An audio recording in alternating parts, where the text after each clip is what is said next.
I was going to tell you something. I just realized I've reached the last years of my I'll be so glad when. I wasted so much time on that. I'll be so glad when they're out of diapers. I'll be so glad when they start school. I'll be so glad when they're out of school. I'll be so glad when this, when that, when we can retire. If I could tell you one thing, and I'm not trying to be that old wise woman giving you advice, but if I could tell you one thing, don't postpone joy. Find your joy in what's happening today, because that's where it lies.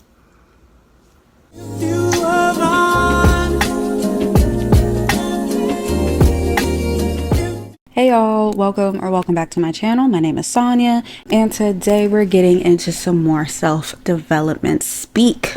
Now, this is coming from a person that absolutely does not know really anything or everything, but as I evolve, I like to share the wisdom I come across to help you guys evolve. I came across this video on TikTok. It's most likely my intro to this video, but I came across this video on TikTok of this young lady saying that you shouldn't win your life away.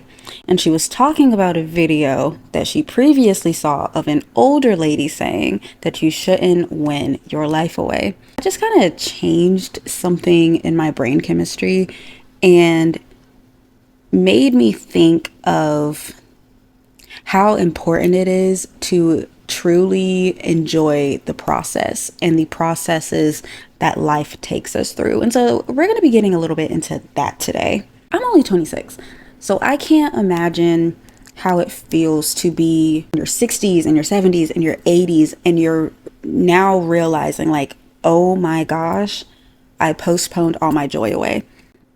I'm going to tell you guys about one of my regrets. So if you watch me, you know I went to college, I have a degree in psychology, cool.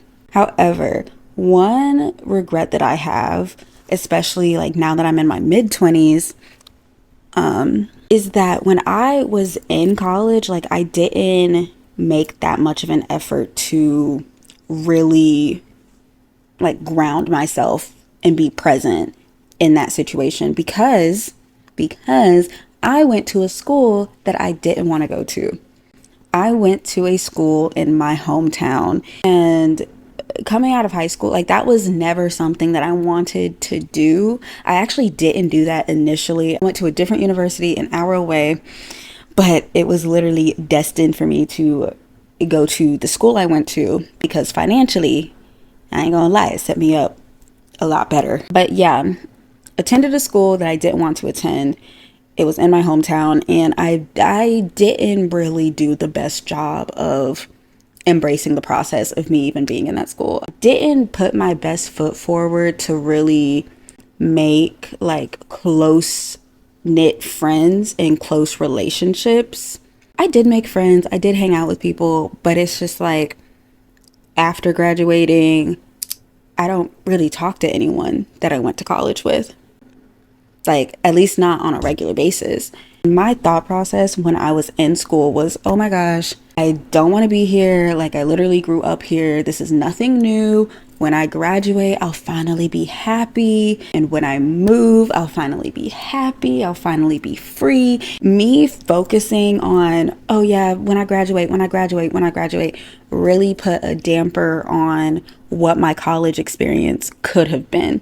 Because it wasn't terrible. Like eventually I started going to homecomings and I got a job down there where I met a lot of girls that also went to my school. So I would like hang out with them. I don't know. I can truly say like I just didn't have, especially like my first 2 years there, I didn't have the best attitude at all. I'm not gonna lie. I didn't have the best attitude when it came to that school. Semicolon, however, comma. Some beautiful things came out of me going to that school, such as I met my now husband at that school. Granted, I only saw him on campus one time and we didn't actually like start dating or hanging out until after school was over. Like, yeah, he was not my college sweetheart. But if it wasn't for both of us attending that school and both of us knowing some of the same people who knows where we could be right now. Also, once I stopped, feeling sorry for myself. See, I can be blunt with myself. Once I stopped feeling sorry for myself, because honestly, I really was just being a brat. It's like you have this great opportunity to attend this university and you're mad because it's 10 minutes up the street from your parents' house. Like, girl, please get over yourself. Anyways, once I got over myself and opened myself up to really meeting people, experiencing what the school had to offer, things were a lot better for me. My attitude was a lot better once I let go of the bitterness. This brings me to life lesson number one. Well, not life lesson number one, but one of the biggest things that I learned from that season of life is you need to control what you can control, which is you. You have control over your attitude. You have control. Oh, okay, Substack. You have control over your mindset. You have control over your actions. There's more joy to be found when you're looking for it. The most positive people you know are literally choosing to be positive. Their lives aren't perfect. They're just choosing the light. What are some little things that we can do to locate the joy, to bring joy into our lives? Yeah, because what you focus on kind of becomes your reality. I know that sounds a little woo-woo, but subconsciously, your brain is going to start looking for it. And this is called the frequency illusion. It's your brain subconsciously looking for the thing that you're thinking about. Now, it is a cognitive bias, okay? It is a cognitive bias, okay? But you can use it for good. So with this, I'm saying if you're constantly thinking about the bad, your brain is going to constantly be looking for the bad to confirm what you're thinking. If you're constantly thinking about, okay, what's good, what's good, what's good, what's joyous, what's beautiful, where's the light in this situation, then your brain is going to be like, okay, you know what, girl, let's find it. Let's find it. Where is it? This isn't to say that you're not going to have bad days. You're not going to have low days. You're not going to, you're just going to feel it all the time. Like, no, you're human. It's fine. You need those days. But this is just a way to kind of help you to have more good days in the process than bad, or help you to find more joy in the process than heartache and pain, because some healing processes, oh girl, can be tough. But when you embrace the process embraces you. And what I mean by that is that even if you might be going through something that you don't necessarily want to go through, there is still something in that is molding you into who you need to be. God has a way of throwing little things in your life for character development to mold you into who you need to be for whatever he has down the road for you. Even the hardest of hard times are used to mold you into who you absolutely need to be.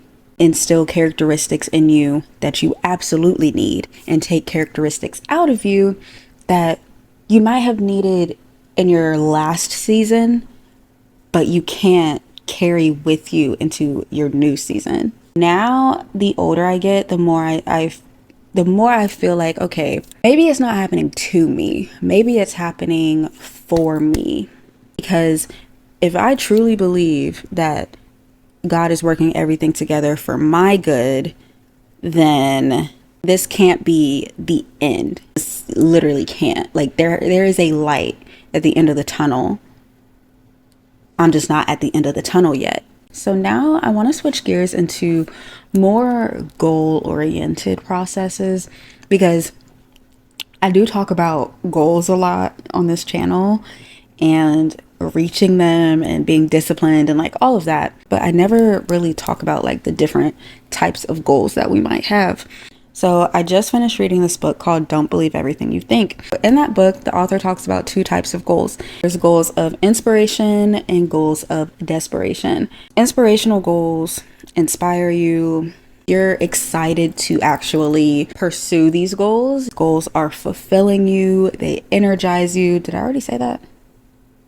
They energize you. It's intrinsic motivation. Anything that outsiders have to say, it doesn't really matter to you because you're just like, I'm doing this for me. Like, this is fulfilling me. I played guitar from a young age. And when I was 12 years old, I was like, I'm going to start a band and start composing. And when you compose a song, what you'll notice is sometimes inspiration will kick in and something like beautiful will come through you creatively. And you're like, wow, this is awesome. This is going to be an amazing song. When that happens, there's not a part of you that's like, this will only be an amazing song when it's completed and recorded and people hear it.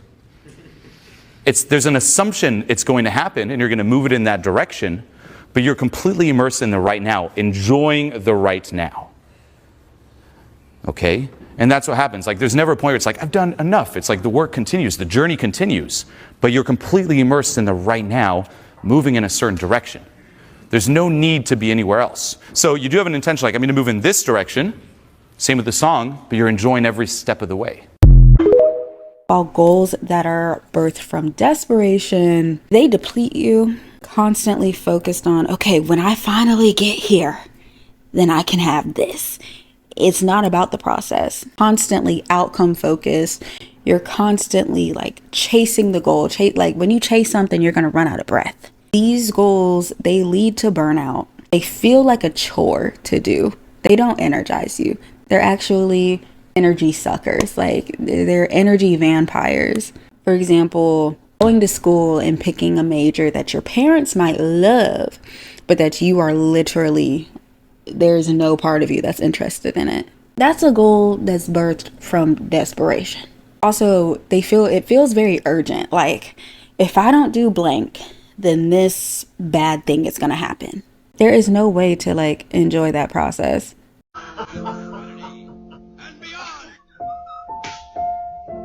So let's talk about why that happened for me, because I posted that video a year ago yesterday, and unfortunately a lot of you resonated with it. And for me, when I was in my mid-20s, I had pretty much that exact moment where I realized my career looked successful and looked impressive, and yet I felt totally empty inside. And there were a few things going on here. One, too much of my identity was wrapped in my career, so I expected it to make me happy. But then two, most overwhelmingly, I didn't know myself, so I built my career on someone else's definition of success. That's why I ended up in this place where things looked really good on paper, but felt all wrong for me, because I hadn't built my career around me. I didn't know what I wanted or needed. And in absence of knowing that, I looked to others to be like, I don't know, what looks good?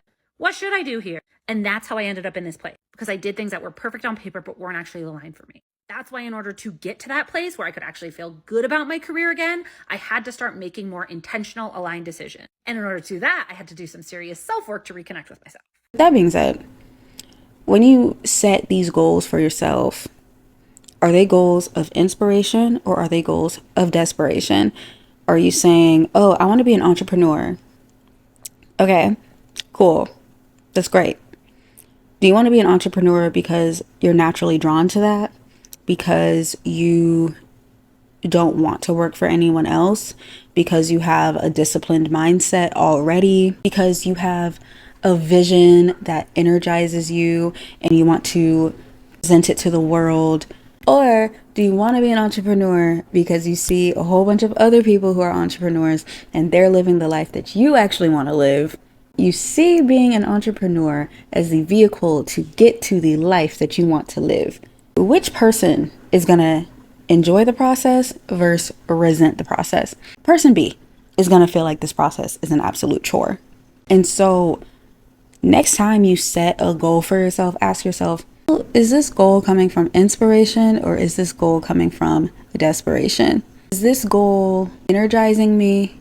Do I feel excitement when I think of this goal? Or am I constantly focused on, if I do this, then it's going to get me this? Because the thing is, when you finally get this, when you finally get whatever you're looking for, finish line moves. You're just going to keep on wanting more and more and more and more and more. You're going to constantly feel like you're chasing instead of being present. Listen, when you chase, you gonna run out of breath. I guess that just leads me to say, when you truly embrace the process, even when the process might be very uncomfortable, even when the process might be very painful, when the process is something that you probably wouldn't have chosen, even when you embrace it, it will show you exactly who you are right now. It will show you exactly the characteristics that you want to develop, that you need to develop, and it will just shape and mold you into such a beautiful person if you let it. Because of course you can reject the process. I'm just saying, you can if you want. But when you finally get to your finish line, when I finally got to my finish line in college, I finally graduated, I looked back and I'm like, dang, I really could have made more of my college experience. Could have joined clubs. I could have been more social. Now I'm going into adulthood where it's a lot harder to make those really close connections with people. I could have done that, but I didn't because I wasn't trying to make the best out of it. I feel the need to say this. Even though, yeah, I could have done a lot more, I don't want it to make it seem like if I had the chance to go back and change anything that I would, because I wouldn't. God still used every mistake that I've made, like every time I chose to stay in the house rather than go out, for my good, because I like my life a lot more like today than I did in college. And once I sat down and really processed, like, you know, your college experience could have been better if you were more present. I'm a lot better at applying that to my life today.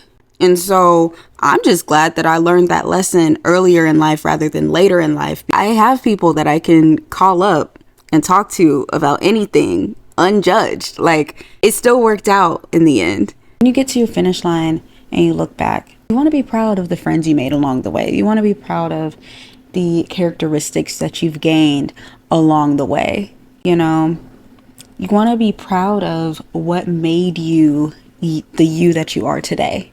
Yeah, guys, don't wish your life away. Don't win your life away. Actually make the best of it. Try your best to make the best of it. If there's something that you need to change, if there's something that you want to change, you have the power to do it. That's all I have to say for today. I hope you guys enjoyed this episode. If it has helped you in any way, please feel free to like, share, and subscribe. I would really appreciate that. If you have a beautiful day, a beautiful night whenever you're watching this. Bye.